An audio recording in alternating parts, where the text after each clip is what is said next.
team members, including Jonathan Bishop, Deborah Smith, and Tom Mumley from various parts of the organization.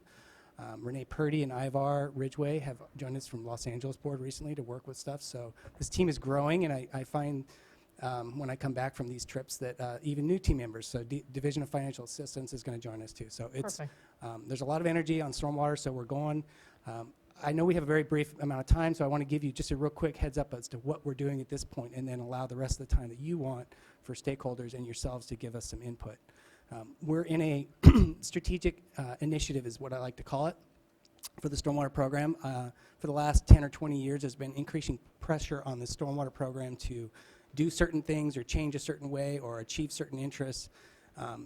And what the program has done is found ways to reveal that pressure and those issues without necessarily having the resources and the wherewithal to address every single one of them. So as permits and policies and what have you get updated, this list of things that we could and should do better keep growing and growing. And so I appreciate that you guys have carved out some opportunity to do this collection of ideas and present it back to you. So we're very much in a listening mode right now. We've gone out and talked to some of the stakeholder groups. We've had a couple of formal meetings, a couple of informal meetings and opportunities to talk to groups. And next, oh, sorry.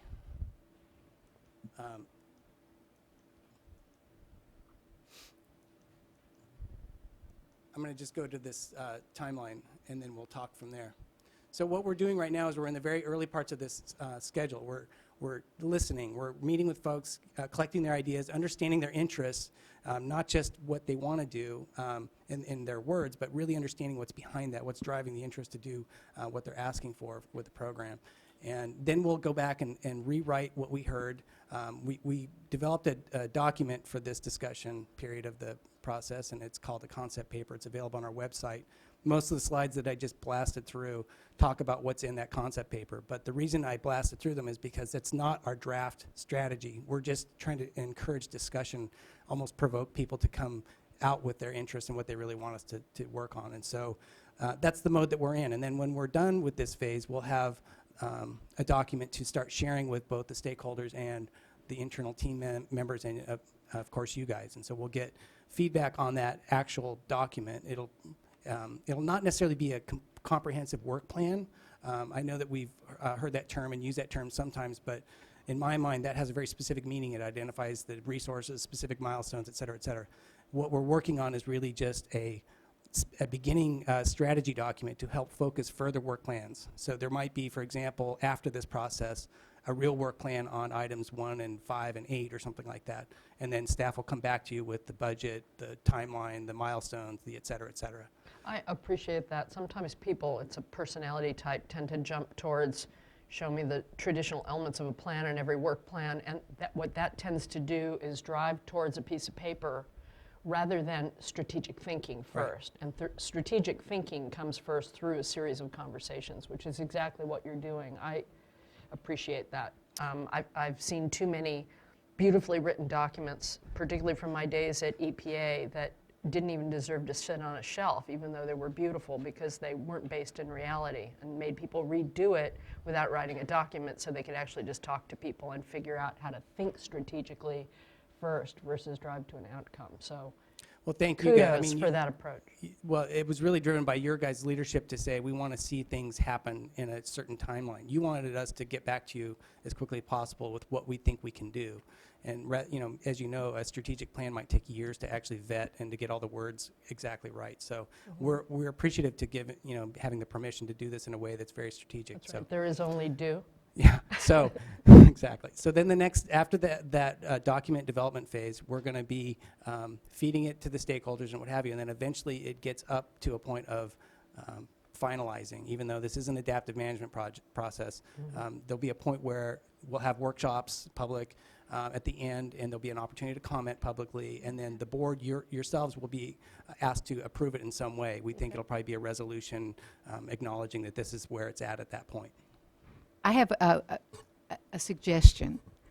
I know it's quite popular now to deal with stakeholders separately, user groups and enviros and whatever.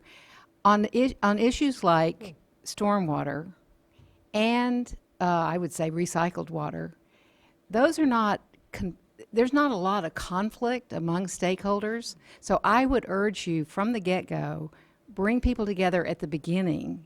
Now, if you need to do a follow-up with individual stakeholder groups because there is a conflict, that makes sense.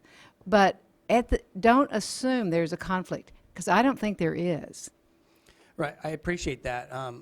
We're a bit into the process now. We've had the focused stakeholder meetings with some of the groups, so it'd be hard to shift the modes. But I think, But you could add I it. hear you, and I absolutely agree that there's a lot of common interest that can be worked through.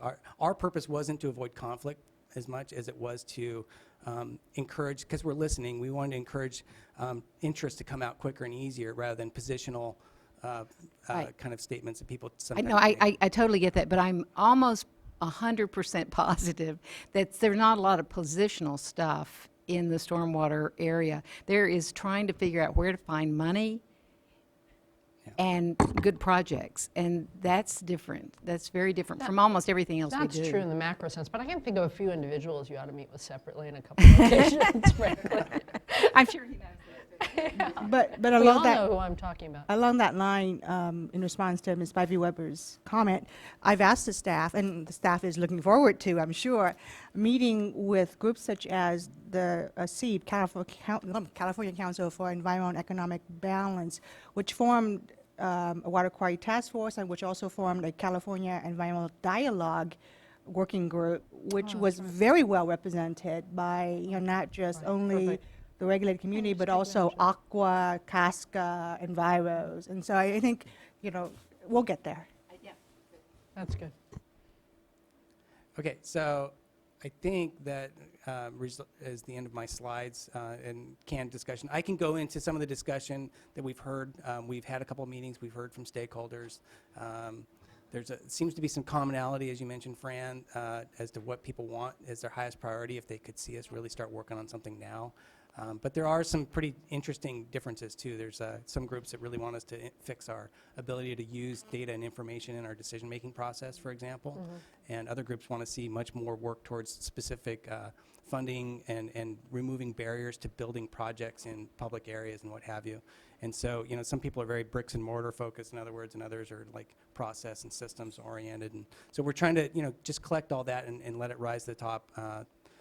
Schools seems to be a theme that comes up quite a bit, the inclusion of schools in our regulatory efforts. And so we'll be listing all these things. And like I said, the document will hopefully reveal not only the suggested project or title of the thing to work on, but the interest and the various nuances to the interest behind it. So I think with that, I'll continue having you guys ask us questions of what, or give us feedback and direction, and or whatever the stakeholder process is here today. Well, I can kick things off. Nothing too heavy, but Mr. Stormwater. no, not Mr. Storm. Mr. Storm. No, he actually works for Region 1 in the marijuana cultivation group. Anyway, so on the stormwater program, one of the big questions that comes up statewide is, we have the Phase 2 permit for the 10,000 through 100,000 population, and then the regions have taken the lead on doing Phase 1, which is over 100,000 for urban stormwater. But moving into this next generation of permitting, have we been talking with the regional boards and strategizing on how best to use our resources in permitting versus other activities that we're looking at in the strategic plan? So I'm going to jump in. So one of the ways that we've described what we're doing is putting it into big buckets. And one of the buckets is efficiencies of our regulatory process. How do we best, yeah, see, we're looking at it right there. Put that up. There are people in the audience who don't know what we're talking about because we didn't. Yeah. So one of the areas in that is how can we do what we do better? And so approved efficiency is the third element up there on that. And in that grouping are things like, does it make sense at this point for us to do one statewide Phase 1? Does it make sense for us to look at carving out specific language that is uniform across because it's really not controversial and it's not watershed based? Looking at these kinds of issues. can we reduce our transaction costs on developing permits so that we can spend more resources on getting out in the field and working with our dischargers and doing inspections and those kinds of things. So that's one of the three main areas that we're kind of putting things in. And we touched on already the first one, which is utilizing stormwater as a resource. How do we deal with some of the barriers associated? How do we get water supply and stormwater people together? All of those issues. And then the second one is, how do we deal with the sources of pollution? Is there ways that we can work better on that? So, Right, how can we find the most economical way to really get to the true multiple benefits approach so that you're using scarce local and state, but primarily scarce local dollars for multiple benefit? This is the fun creative part of this work, where we get to be a part of the creative thinking happening at the local level and become enablers and supporters and helpmates rather than just driving through one piece of the water picture. And Santa Maria is still in the room, so they can weigh in. No, that's Just great. not today. Yeah, that's great, and we can speak to it in a number of different ways. Unless But they are. you know, in terms of there is a certain slug of our staff resources we put into permit reissuance, and then I think at a staff level, folks are enthusiastic just as our stakeholders are enthusiastic to try to improve our adaptive management of stormwater and realize its multiple benefits and realize the wealth that it provides our urban areas in terms of water resources. so this is the fun and easy part. When we come back with a long list of things that we could do, that'll be the point where we'll have to start thinking about, cost benefit. Where do we put our resources first? What do we do first, and how do we best address that? And we'll be coming back to you with that list and some recommendations, but it'll be, I think, a robust stakeholder conversation about what is the most important thing to put our efforts on. That's right. Yeah, there's certain to be disagreement on that. It'll be an interesting conversation, I think, as we figure it out. We'll have a couple of speaker cards. If you don't mind, I'd like to go to those. Both people who have spent a long time working with us and thinking about how to deal with this issue creatively. So first, I want to call Randall Friedman from the Navy, U.S. Navy Region Southwest. Finally, right? Yes. Yes. Chairman Marcus, board members, Randall Friedman on behalf of Navy Region Southwest. Let me start by thanking you for starting. Move closer or something. You have to do it while they'll clip this thing to your neck. There we go. Okay. Randall Friedman on behalf of Navy Region Southwest. Let me start by thanking you for starting the Stormwater Strategy Initiative. We are very supportive of this effort, as we stated in a letter to Secretary Rodriguez last July, a long-term holistic stormwater program adding source control to existing BMPs, land use considerations, and low-impact development would more fairly allocate responsibility for stormwater pollution. We have also used as an example the need for California to better coordinate existing policy efforts, such as electrified transportation, which has substantial crossover benefits to stormwater and could over time significantly contribute to a long-term solution. We believe your initial concept paper does a great job identifying the overall need and framework.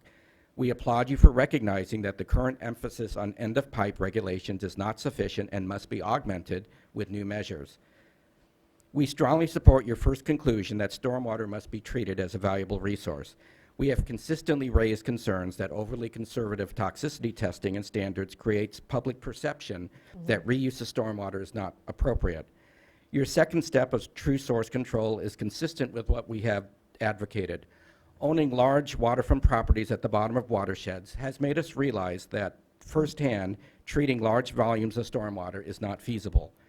The stormwater process must be watershed-based and treat stormwater as a resource to be protected, just like the air we breathe.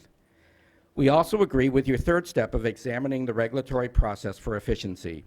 We have consistently stated in numerous hearings that sampling requirements of permits do not provide useful information in a consistent format that enables watershed-based decision-making. We believe regional sampling programs would provide better information for support of new policy alternatives. We further agree that recognition of actions that permittees take that result in source reduction should be incentivized. Otherwise, all of our limited resources go towards permit compliance. In closing, we thank you for starting this process and look forward to working with you and other stakeholders to reach some consensus on new approaches. Thank you, Mr. Freeman. Thank you for your leadership on this over the past, not just last year, but as far as I can recall, maybe a decade or more. So thank you for that. More than a decade. I was referring to something I did a decade ago, and I'm afraid it was 2 decades ago. I'm not really totally sure. For those of you who knew what I was talking about, and I'm not fessing up. Sean Bothwell, California Coastkeeper Alliance. Good afternoon, board members. My name is Sean Bothwell. I'm the staff attorney for the California Coastkeeper Alliance. We represent 12 California waterkeepers statewide. And as many of you know, California Coastkeeper Alliance has been an active participant in all of the 4 statewide stormwater permits, and our local waterkeepers, I would classify stormwater as probably our biggest issue that we work on. And on behalf of all of us, we just want to thank staff as well and say that we really support this effort and this initiative. As board member Spivey Weber brought up, I think there is a good opportunity to work with the environmental community and the regulated community on this project. And as board member Dodok mentioned, the CED working group is working to provide our ideas on how to do this, and California Coastkeeper Alliance is part of that initiative, and we were part of the team that put together that vision statement and the framework. So we just want to show our overall support. We're big fans of integrated watershed management, multi-beneficial use. On the legislative level, we've been working with making sure that stormwater is considered a resource. We've been working with making sure that energy efficiencies and looking at embedded energy and water supply projects is something that needs to be done with urban water management plans, and we think stormwater is a key part of that. And so for those reasons, we're very thankful and support this effort. Thank you. That's great. Thank you. That'll be key. And actually, Sean, if you could please forward my thanks to Sarah. Her participation in the CED effort, as well as that of Noah from NRDC, has been extremely helpful. Oh, it's very good to hear about. Next, we have Amy Horn, the chair of the Lahontan Board. It was so nice to see you this morning. Glad you stayed around. Thank you very much, Water Board members. I'm Amy Horn. I'm chair of the Lahontan Water Board, and you know what I'm going to say, which is we've been talking at the chair's monthly conference calls about engaging regional board members earlier in the development of new policies. And this looks like a really excellent one for us to try that process on. And I'm always amazed at WQCC when we have all the regional board members, what a wealth of experience and perspectives we have, and it would be great to take more advantage of that expertise. And in our region alone, we've got Lake Tahoe and we have the Mojave Desert, so you can imagine that there might be lots of different approaches to managing stormwater throughout the state. So I would just put a plug that we figure out a way to engage the regional board members in this discussion at a timely part of the process. Right, and not just once a year. That's a really good suggestion. Thank you. I'm sure Yeah, Fran is already on it. Absolutely, and I mean, you are part of the monthly chairs call, so I think that's where we can decide how to do this, and it's definitely on the agenda for the WQCC in October. But dovetailing into this process, getting chairs, not just staff, involved, I think will be huge. Yeah. Thank you. Thank you. Terrific. No, I don't need this anymore. I don't need that. I'm out of a job. I know you are. I know, it's confusing to me. Great. Thank you. Any other questions? Any other kudos, applause, hallelujahs that we're at this point? It's going to be a fun year. Really looking forward to it. And thank you for all the hard work you did and the team to get us to the point where we had finally finished those general permits that were an enormous amount of work, and so that we could get on to this part of the dealing with paradigm shifts and integrated planning and multiple benefits and all sorts of good things. So really look forward to it. Thank you. And thank you for being okay with a truncated discussion. I know you've talked to us all individually, and you will many times before this. So I'd just like to say one last thing. And I'd encourage the board as we hold these, we'll keep your assistants informed on the dates that good. any or all of them that you want to attend would be welcome. We'd just like to know, so in case we have to notice it as a, Oh, if you get 3. yeah. Okay. But besides that, just be welcome. It's very helpful to have your input in these. That's terrific. Great. One thing I thought of, and this is apropos of our first item yesterday, and I know I'll talk with Tom and Liz about this at some point. It was occurring to me that since the board members do travel to give speeches and do site visits on a number of things, in addition to whatever we may organize to try and have us go out and meet with the drinking water staff who are out in the field, since they have all of those different offices, is there a way to set up a point of contact, whether it's just directly with Cindy Forbes or if you have a different suggestion, so that when we're going out in the field, like say that last week when Dee Dee and I went to Fresno and Bakersfield, we could have thought about also visiting with and sitting down and doing a listening session or meeting the folks in the drinking water program offices nearby. How would you like us to proceed so that we can all be of assistance in going out there and meeting and listening to the new team? Well, preliminarily, we will put together a list of all the offices and the contact person for each one. So if, we are going out somewhere and you want to meet with the office, you can contact the contact person and let them know. And of course, we'll put Cindy's phone number and, contact information on it as well. Great, just to make sure she and you know what Sure. we're covering and what we haven't. So you don't want to have them have 3 of us show up in the space of a week, for example. Or maybe you do. I don't know. Won't hurt. All right. Great, thank you. All right, moving back to item 5.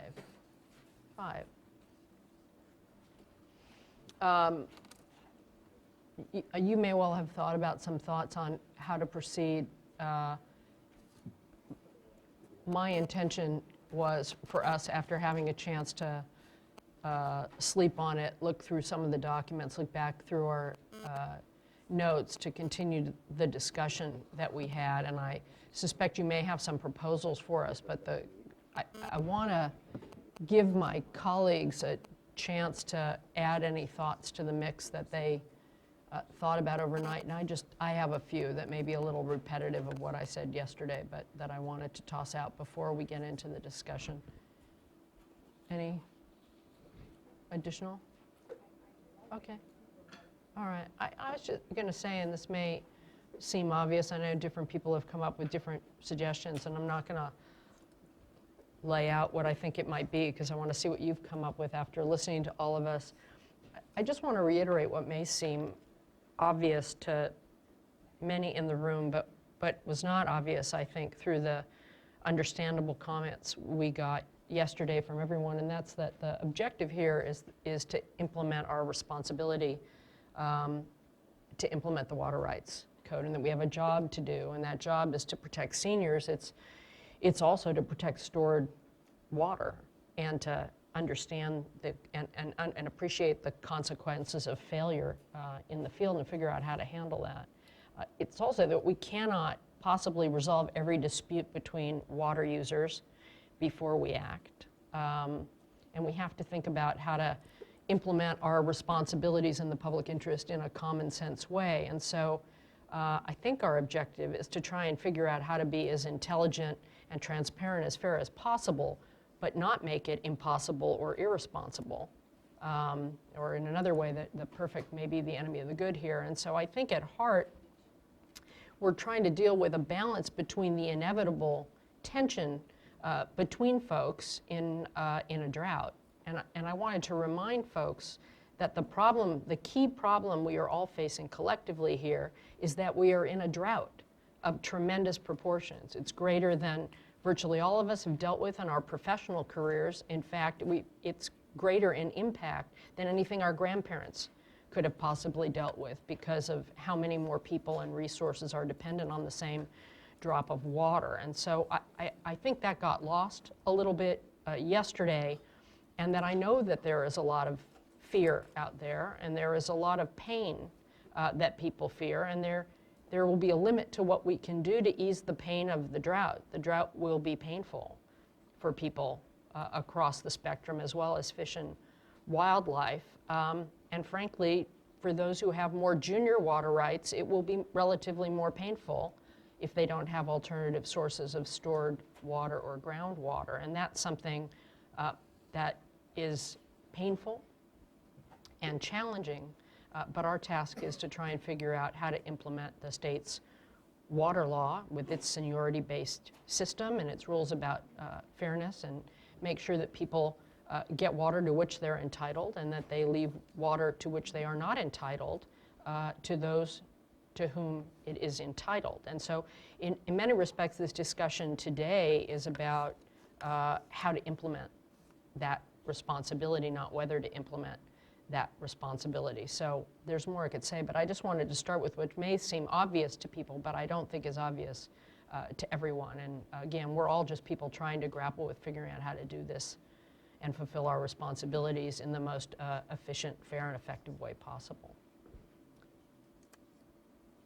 I think I'll wait to see what staff has. Terrific. All right, Mr. Howard, how would you all like to proceed, given the dialogue yesterday?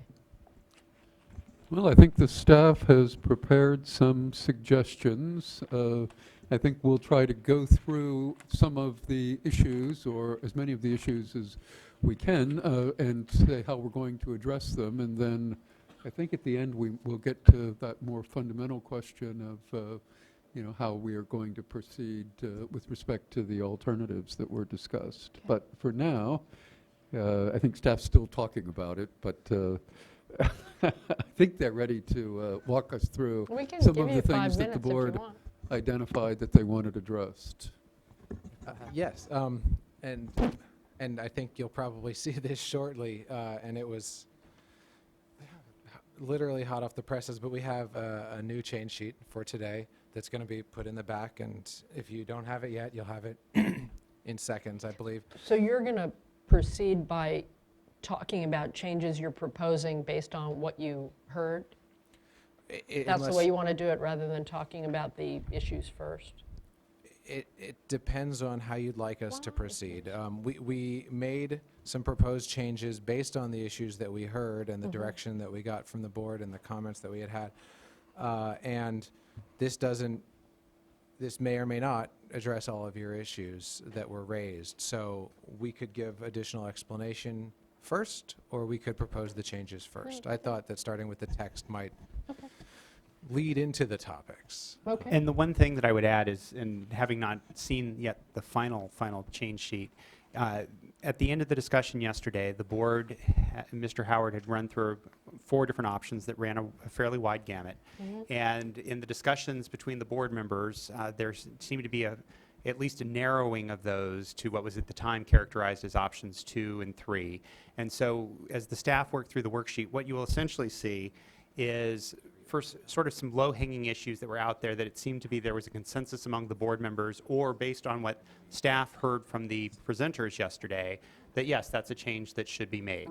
So you'll hear about those changes first so that we can slowly take issues off the table. And then the bigger picture issues in terms of reconciling options 2 or 3, the significant break point between those being whether or not the emergency regulation would apply to pre-14 and riparian water rights. And then likewise, a discussion that was raised with respect to option 3 of modifying it such that it restored a health and safety exception for those permittees and licensees that were diverting for health and safety needs, so that they might not be curtailed, although it would be subject to the same limitations in the Deer Mill and Antelope Creek health and safety exception. So those are presented as options so that the board members can discuss it. The staff have not taken a position between those various options. Great. And there are a couple of issues that maybe I should ask about first, so they don't get lost in the day. There was some discussion about grid reliability yesterday, And we know we're participating in a group with a energy agency, and folks went off to go talk. Are there any issues with grid reliability we should be concerned about at the moment that we're not taking care of through the pass-through provisions and the, oh, thank you, there you are. Hi there, Barbara Evoy, Division of Water Rights. I've been working with the Hydropower and Electric Energy Generation Group, and I'm sorry they're not here today. But Well, yes, they don't need to be here they don't need to today. be here. I know Right, it all. that's what I want to hear about. So the issues have been certainly the flow through for the hydropower is taken care of when all the water is returned back to the stream. It's non-consumptive. There are, however, natural gas generators who use water for the natural gas generation process. And those are the ones that they're watching carefully because they would be the ones affected by lack of water or curtailment. For cooling. For cooling of the electric generation, yes. Okay. So those are the ones that have been raised to the group as a possible source of concern. At this point, there are none that are identified as critical to the grid. That's what I thought. Okay, and so you have a system, do you feel you have a system that if we end up having an issue, we can deal with it in a timely way, or do you need us to do something here? Because I heard some confusion in some of the folks talking about health and safety, and I don't know whether we should be thinking about it in those terms or there are other vehicles, because I know you're following it so closely that you'll just bring it to us if there's anything we need to consider doing. We're following the issue carefully, and I think as what you heard them say yesterday was that they feel they didn't necessarily need to be a formal exemption process necessarily, but that they needed a process to be able to work through the issues. Okay. And should something happen quickly, they wanted to make sure we had a process identified for that. Okay. So the exemption process is one way to go about that. All right, and so you would come back to us with a recommendation on that? I certainly can. Yeah, well, at whatever time you think it's appropriate. Okay. Does that seem? It could be under health and safety. It doesn't. Do you anticipate it being under health and safety? Is that when we would be talking about it? I think we anticipated that it would be there. I do want to point out that we have heard from some of the agencies that they may feel that it's important to get something in place sooner so that they're prepared. Okay. And there may be other courses of action that they are considering, such as further conversations with the administration, et cetera. All right. So then, as we go through today, we put a pin in it for when we get to the health and safety discussion, which presumably, based on that framework, will be a little bit later. Because again, we asked for comment on health and safety. We could act on health and safety, but we don't necessarily have to act at this meeting. Okay. Okay. Sorry. I just want to make sure I didn't forget that one.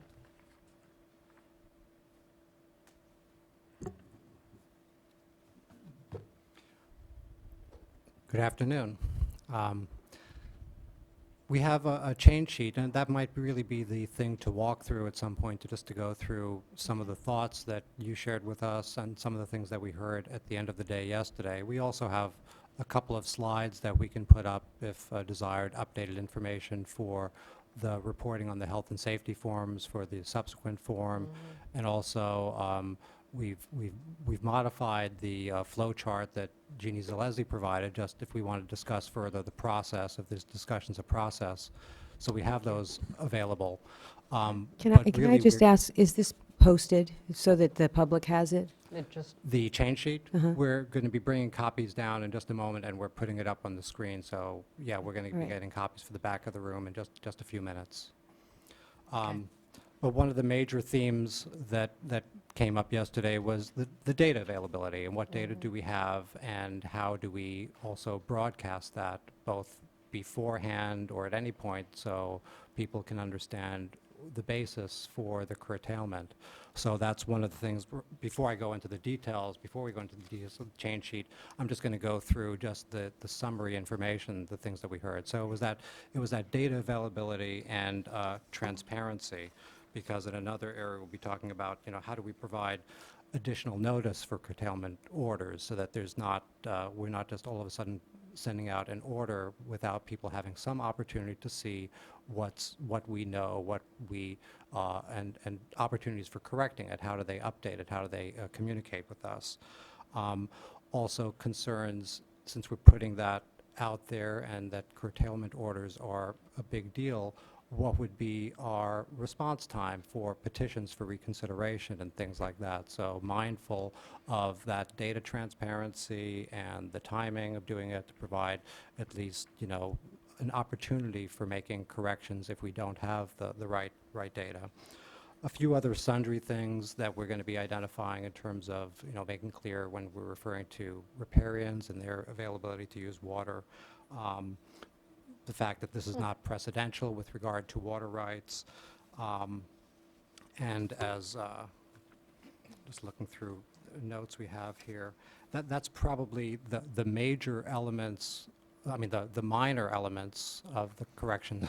The major ones, of course, going to be that we'll get to the end. It's like, do we go with what we were talking about, alternatives 2 and 3, and to simplify it or complicate it today, options A and B, which is going to be a curtailment that if we get complaints or if we have concerns for stored water being illegally diverted, that we would then dip deeper into curtailments to do pre-14 and riparian, or if we're just going to be looking at just the post-14s and only touch the pre-14 and riparian with regard to data reporting. And again, only if there's concerns with stored water being diverted or we receive complaints. So those are going to be the two major options that we propose with that. And then as a mix or match with those, putting back in the health and safety exemption. So that we tried to cover then what we heard is all the major points from yesterday and tried to come up with a change sheet for each one of those. So with that, maybe we can just walk through that and give, I'm not sure, have we gotten it out to the room? Well, can I ask a question before you get started? It is in the back. In listening to your feedback, it wasn't that pre-14s and riparians under either scenario would be, in a way, off the hook in either scenario. No. It's whether or not the regulation, the new regulation, would be applicable to them, or we would be using the older, the existing. So it's not that we're not, that if there is a complaint or if there is, something, there is not enough water, and they're the only ones with the water, they will have to. There will be action to deal with those. That's Is that completely correct? correct. We would just Okay. be using our normal process. Right, okay. So this doesn't, we're not saying anything here that would bind us or constrain us from using our normal process. It's just saying what, to which class of water right would the curtailment regs be applicable. Perfect. And Right. also because I think what we heard yesterday as well is that to make a distinction between, and that's probably a big distinction between options A and B will be, in any case, we think it would be important to get some additional information if we see in these targeted areas where we have hotspots, where we have complaints or concerns with stored water being diverted, that then we can get information that would help us. Right. Well, stored water or seniors versus seniors, Yes. either.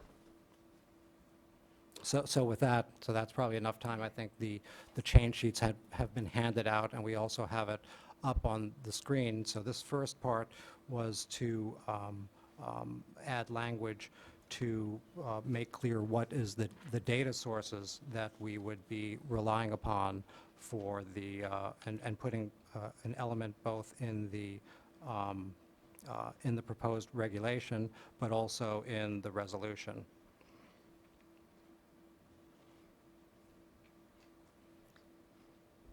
So maybe scroll up just, yeah, okay, so that's, Yeah, and explain. we can, So what you're looking at for the proposed amendment to Section 875 subdivision C is essentially a more specific or granular replacement for change sheet 1 that you saw yesterday. Yesterday, we had a change sheet that proposed a summary of the information so that before we had heard everybody's comments, we had already decided that it would, of course, be a good idea to explain what we were already going to do, which is tell people why they're getting the curtailment order.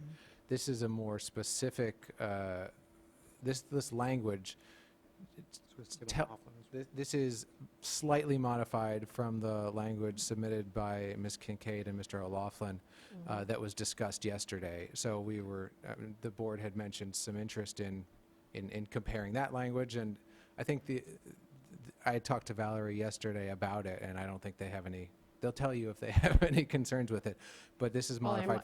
They might or they might not. I don't know that I'm taking any more comments. So. Oh, well, that's, I did talk to Valerie, and she was okay with our changes to what the language they had proposed in their comment letter. So that's what this reflects. The following paragraph is a paragraph explaining that reg change in the resolution. So, you know, tying everything up so that it's clear in the resolution why we're making that change in the reg. And Let's look at it. Give us a little time to look at it.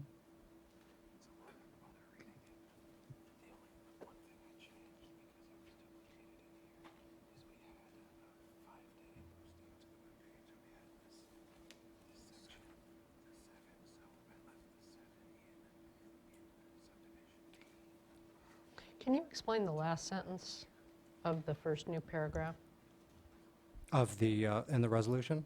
in the regulation? When issuing curtailment orders to senior water right holders, the deputy director shall include in the calculated water supply the quantity of water that should be made available by the prior curtailment to more junior water. This is in response to comments that we received yesterday. It's like, if Explain what it means, Yeah, though. sure, sure. I No, don't, yes. I'm not following it. It's so that if we've already issued a curtailment, I think there was concern, we should follow through on any curtailments that we've already issued and see, and make sure that there's been a response to that or not, and not just curtail and cut deeper if there hasn't been a response, and especially if there continues to be an illegal diversion. So that should be included in part of the calculation. So that we don't just, we merely, well, that didn't work, so let's cut deeper. We Okay, really, that's fair. it puts upon us some, you know, really we should be assuring that what we're asking for first is occurring. So in the information provided in a curtailment order would be some discussion of the water that would otherwise have been available had everybody previously curtailed actually complied. And as Les said, that's in response to a number of comments written and oral that we received yesterday saying, why would we be punished if the people ahead of us didn't do what they were supposed to do? Right, So or it they goes said into focus on, stick to your knitting first before coming after us. exactly. So this does include that aspect of it without, there were suggestions going as far as take enforcement against everybody before you do curtailments, but this puts it into the information relied upon where it goes to the same end but in a different way. So the information, You're telling the story. we're telling the story of water that should be available, yes. Right. And no, I'm assuming it's implicit in this when you talk about the quantity of water available, that means the quantity of water to which they're entitled, meaning you will be in some ways coloring the water and explaining how much water is in that natural water course that is natural water runoff that they're entitled to under their right. They may be entitled to contract amounts that are going by, but this particular water right, you'll be explaining, in some ways helping them understand why they may see water going by and why it's not theirs. As to the end of your statement, yes. Okay. Explaining to people why there may be water going by to which they are or are not entitled. I don't believe the curtailment orders will be telling people how much water they are entitled to because it's not parsing it in that way. Maybe Okay, for yep. riparians if we get into that, but it will be saying you do or do not have water available, and then that And this is why that how we've information would arrived explain at that why you do or do calculation. not. So it's going to be very much considered. And I don't want to get ahead of it if you're still reading it, but No, it's fine. one additional comment on the resolution language, it sort of jumps ahead to a different point, and maybe if we could scroll down, Okay. but there's point 6 on the change sheet That's what I'm trying to like see it all first. provides additional notice of potential curtailment orders. So this is one of the intermediate steps that we heard were requested yesterday, is that we would be giving people the opportunity to see information before curtailment orders were issued. So the new language that would be added to Section 875 Subdivision D would say the Deputy Director shall provide notice by LIRIS or the Board's drought webpage at least 7 days prior to issuance of curtailment orders for riparian or pre-1914 appropriate water rights. And the reason I mention that out of numerical order is because the resolution language in 1 had also addressed that issue, saying why we're doing that and how we're bolstering the information that people would have.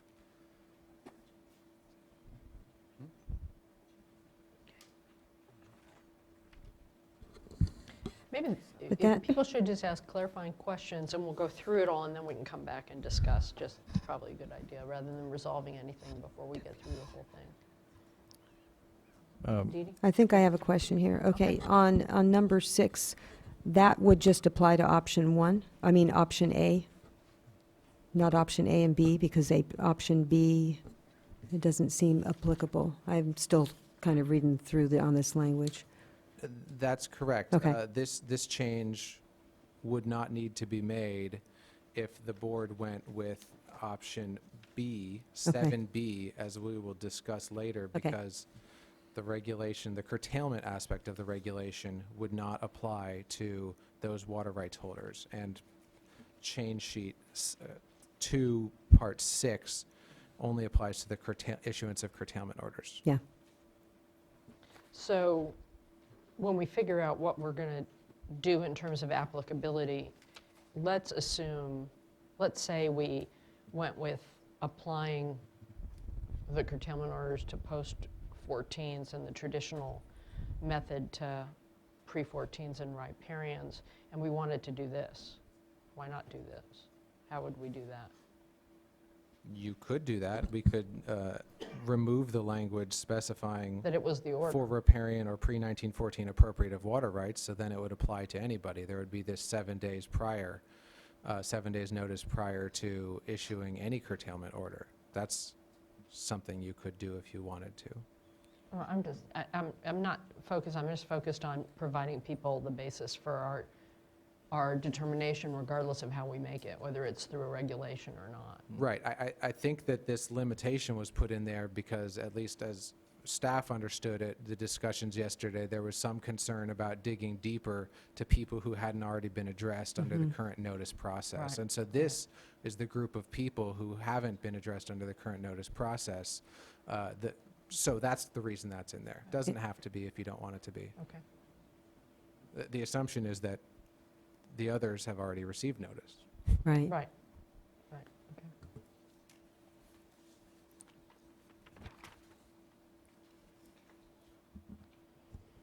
If you don't have additional questions, would you like us to go on to Yeah, keep number going, 2? Keep going.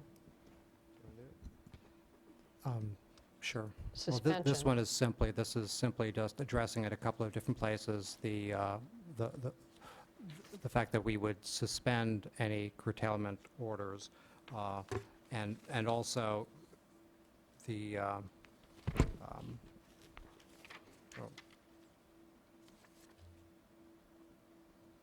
that you put in the that's Yeah, okay. we had heard yesterday that there was some confusion as to how curtailments would be suspended, and when the regulation was initially drafted, it was sort of drafted as suspension would follow the same processes, or would be based on the same authority and information as issuance of curtailments. But because that wasn't spelled out and people were asking about suspension, what we had proposed was language talking about in determining whether water is available to issue or suspend, so making that clearer, and then later saying that the same information would be used, the same information or any other information. That's what paragraph, section 875 subdivision C4, we had talked about this a little bit. This was the any other information paragraph. So we had talked yesterday about how anybody, whether through a petition for reconsideration or at any time, could submit information that they think a curtailment order was wrongly issued or issued in mistake. Certainly somebody should still submit a petition for reconsideration so that the legal basis or all of their challenges should be addressed. But if somebody says, you made a mistake, you said 1915, or you said 1951 and my right is 1915, they don't have to submit a petition for reconsideration for that. That goes under the any other information. So they just call us up and don't engage in a wieldy an unwieldy process, and they tell us there was a mistake, and then that information could be relied upon for suspending the curtailment. So does this provide us that kind of real-time ability for the Friday night storm in late September? You know, because that becomes pretty pertinent for a lot of our stakeholders. I think that this same language, while it doesn't spell it out, because that's it's hard to put that into regulatory language, but this same language was intended to cover that as well. So the way we would suspend curtailment orders under the regulation as it's drafted would be by sending out or posting on the website that they're suspended. And you know, I think we generally have somebody who is available to post from home over the weekend to the LIRIS list or to the web page, so that that would not be unavailable. The information would come to us. Certainly we're tracking all of these things Right. and paying very close attention, but also we could let people know. So this is, while not specifying that issue, this language was intended to respond to the same scenario. It's the any other information would be used to suspend as well. This is not dissimilar from our responsiveness to the temporary urgency change petition order for the project operations, where we actually made a number of changes based on weather conditions even before the, you know, we had them ready before the formal request came in to take advantage, in that case, to take advantage of storm events. So here, similarly, we would be doing the same thing, tracking forecasts and making adjustments. Right, may would just want to emphasize that in the resolution, because that was an issue. I think you did a very good job during the temporary urgency measure phase. I know that's not over yet, but the rainy part of it is. And unfortunately, well, maybe not, you never know. But that our intention would be, in any event, to capture opportunities as they arose in a timely manner. That would be helpful. Dee, did you have a question? Got it? Okay. All right.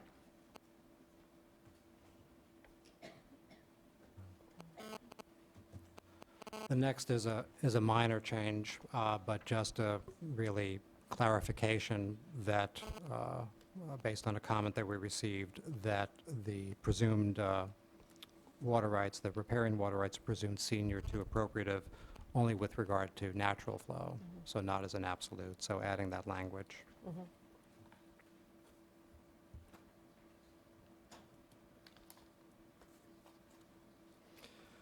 And this is the next item, unless questions. Yeah, this is a meaty one. Yeah, for item 4, this is where we put in the resolution, proposed to put in the resolution that we would act as quickly as possible and not later than 30 days, and that's getting at the due process concern, so that we will respond to, you know, we'll do the initial review at least, and so that we know if there's any significant factual errors or anything else that would merit reconsideration, and communicate that back before we would proceed. This is resolution language, so this is in addition to the process that we just talked about for anybody submits any information that they think there were factual errors. But this is sort of setting an additional ceiling on the amount of time in which the board addresses those if they come in, and a process for what happens if those are received. So it says in the latter part of the paragraph, in cases where significant factual issues that are likely to merit reconsideration of a curtailment order are identified, the Division of Water Rights shall immediately suspend any applicable curtailment order until such time as the petition for reconsideration is acted upon. So we are trying to look more at factual issues here, and this is not the exclusive means of suspending a curtailment that may have been incorrectly issued.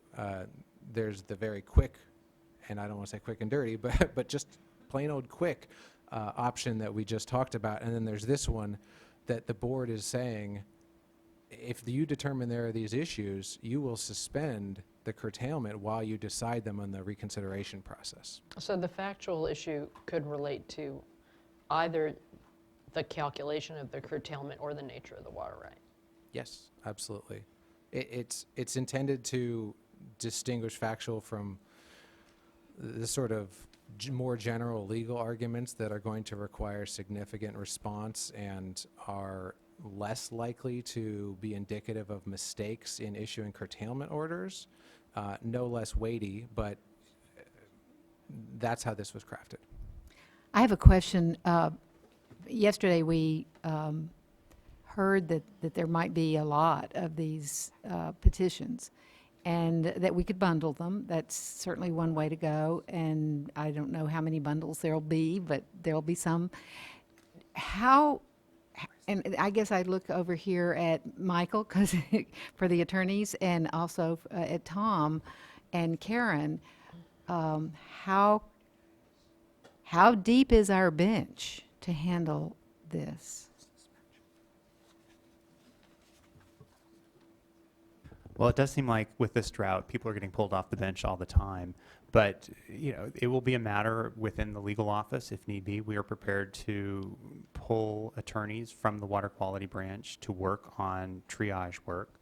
And within the Division of Water Rights, I can't speak for Karen and Tom, but I know that they have moved resources as necessary to respond to demand.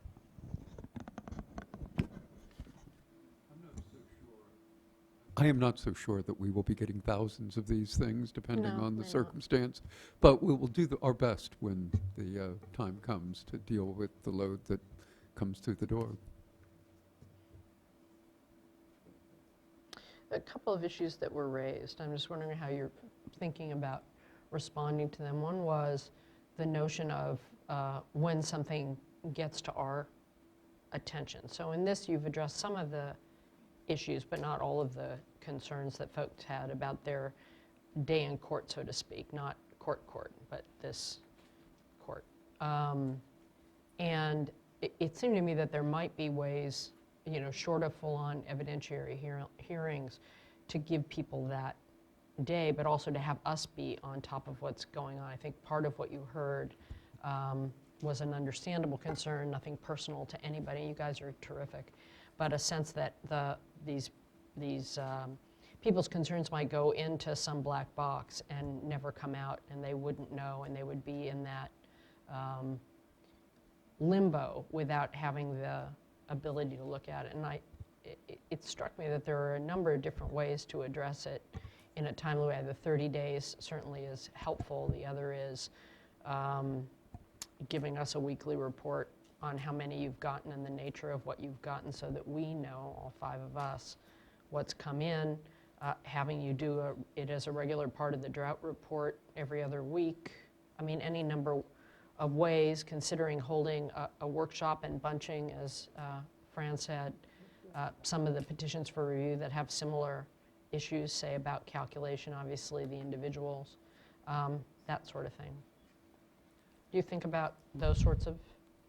I think our intention was to address that through the point 6 on the change sheet by doing the pre-curtailment order notice where we'd provide all the notice, so then people do have the opportunity to comment. So it's not a defined evidentiary hearing with back and forth, but it really is back and forth if we have already posted all of the information we are relying upon, and then people have the opportunity before a curtailment is issued to respond to that information, because then what the curtailment order that's issued would have to do is address that information. So because that's already, I think that loop is already built in with the changes that you have asked for, with the change 1, where all the information that would be relied upon in issuing the curtailment is in the curtailment order.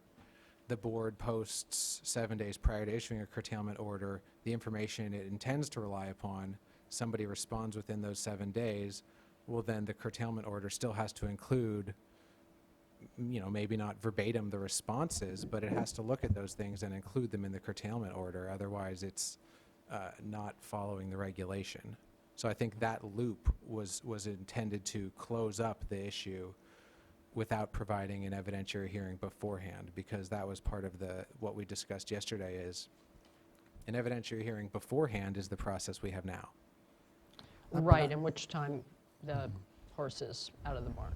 But I think what I don't know why I'm what I'm picking so many hearing, weird metaphors today. well, what I'm hearing you say is that is there some other way still? It still might appear to be black box, and that we're posting things, we're receiving petitions or something. How do we know? How do we communicate that to you and others? What the status of that is? So I think. Well, and do people something- ever have a chance to complain to us? I'm sorry. And do people where do people get their shot to talk to us?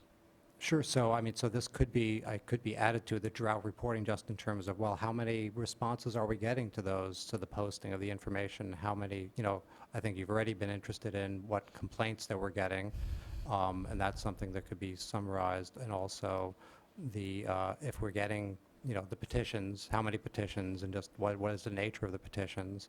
And that would give some sense as to how we're doing. So maybe that's one other element that's not necessarily a process, a workshop or hearing, but at least a reporting in terms of, well, subsequent to our initial posting and notices, this is the response that we've gotten in terms of corrections, and we can be communicating that back to you at board meetings. That's a piece of it. I guess I'm trying to think about what happens when you get to the sense that maybe we get a bunch of people have talked to you, you've tried your best, they're still disagreeing on the facts at some level. They send in a petition, you have 30 days to respond. Where are we in that loop so that you would, in some case where you have a large issue of controversy or a small, of holding a sort of a public workshop to talk about what you're relying on? Yeah, it's not something as we, that's not a process step. We heard that yesterday. It's not the one that we're proposing, I guess, for a couple of reasons in terms of the timing of that, both to provide the initial information and the noticing and the workshop. It gets us pretty far down the path, which I guess sounds, well, that's kind of the point, before we get too far down the path to have that opportunity. Mm-hmm. But to add that additional step will just extend timelines in terms of getting to an end point. So as an intermediate proposal, reporting back to the board, at least communicating what we're getting in terms of communication, because maybe it's not all that much that we've gotten in response to our initial curtailment. We've gotten 10 responses, and here's the summary of the responses, and this is the types of corrections we're getting, and we can report that at the drought updates.